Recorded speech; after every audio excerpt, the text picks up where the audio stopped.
మూల్యాంకనం, అందులోని రకాలు ఇప్పుడు చూద్దాం.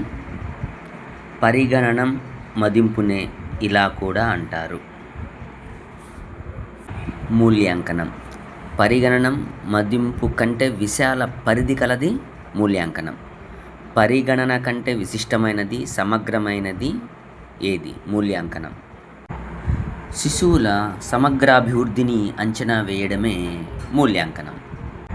మన రాష్ట్రంలో నిలుపుదల విధానం రద్దు చేసిన సంవత్సరం ఎప్పుడు? 1971. తరగతి గది లక్ష్య సాధనకు తోడ్పడడం దేని ఉద్దేశం? మూల్యాంకనం. విద్యార్థుల వెనకబాటుతనం తొలగించి విద్యాభివృద్ధి సాధించడానికి తోడ్పడే మూల్యాంకనం లోప నిర్ధారణ మూల్యాంకనం.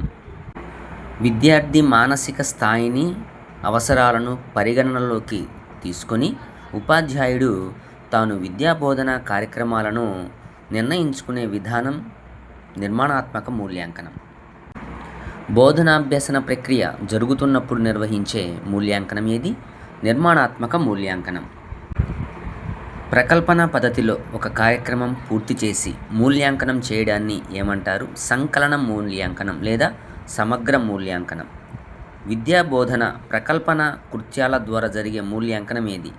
సంకలన లేదా సమగ్ర మూల్యాంకనం.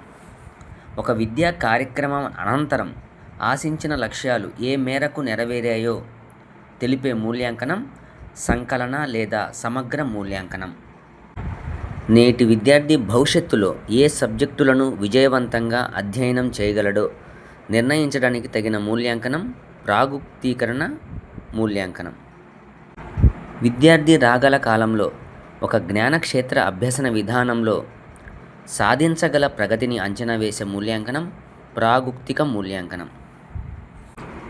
ప్రాథమిక దశలో హాజరు శాతం ఎంత ఉంటే సంవత్సరం చివరి లిఖిత పరీక్షలో సంబంధం లేకుండా ఉత్తీర్ణైనట్లు సూచించారు?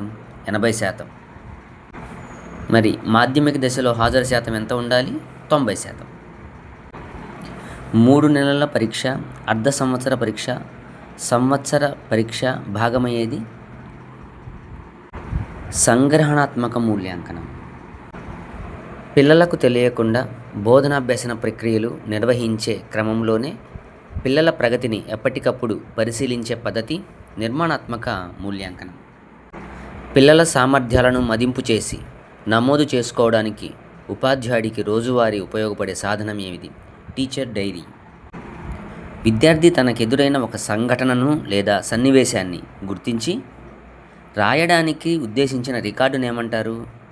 Anecdotal record. దీన్ని సంఘటన రచన అంటారు. ఒక అంశం పట్ల పిల్లలు ధనాత్మకంగా లేదా రుణాత్మకంగా ప్రతిస్పందించే తీరును పరిశీలించడానికి ఉపయోగపడే సాధనం అనెక్డోటల్ రికార్డు.